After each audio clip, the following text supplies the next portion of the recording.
Yo, what is good YouTube? I am Richie Kim, and today I'm going to be bringing you all my first impression on the brand new Nike Hyperdunk 10 or Hyperdunk X. Before we get started, if you all enjoy sneaker content just like this, do me a favor and hit that subscribe button down below. But anyways, let's get right into it. As always, starting off with traction, the Hyperdunk 10 features this like wavy kind of like traction pattern.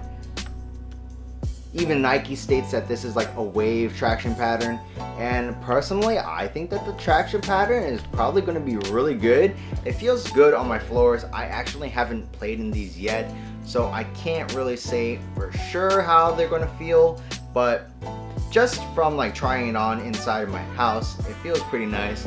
So I'm really hoping that the traction pattern does perform well. And I know previous Hyperdunk models have performed well, like the Hyperdunk 2017. That shoe had amazing traction. So I'm really hoping that the Hyperdunk 10 keeps up with that trend, and hopefully the traction performs really well. So moving on to the cushion, the Hyperdunk 10 features what I believe to be a full-length Phylon midsole, which acts as a carrier for the zoom units in both the forefoot and the heel. So apparently the zoom unit in the heel is 14 millimeters thick, and the zoom unit in the forefoot is like 6 millimeters thick, which is like pretty standard for the forefoot, but that heel zoom unit is huge. So like I said, I haven't played in these yet, so I haven't been really able to test out how the cushion feels.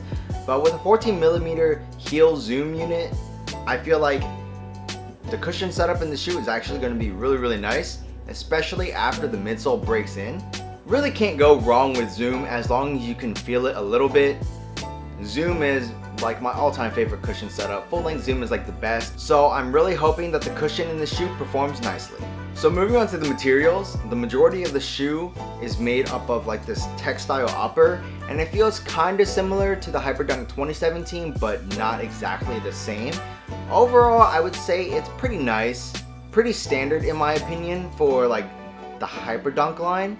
So this shoe does actually feature some neoprene material as well on the tongue and on the lateral side around the midfoot and around the medial side as well. The materials seem to be pretty nice, so hopefully they'll also perform nice, and I really can't wait to see how they feel after I break the shoes in. Moving on to fit, if there are people who don't want to wait for the performance review and just pick up a pair now, in my opinion, I do think the Hyperdunk 10s run true to size. It is a little bit narrow in the forefoot, but not too narrow to where it makes me feel uncomfortable, and I'm a slightly wide footer, so just keep that in mind. Another thing about the fit, just to throw it out there, is it is just a tad bit hard to slide your foot into the shoe.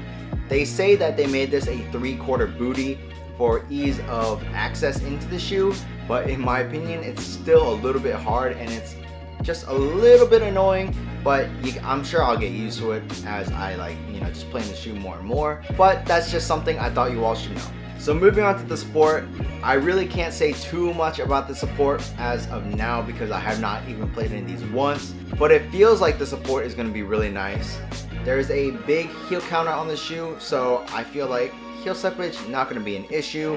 And forefoot wise, I feel like the materials are strong enough to keep your foot contained.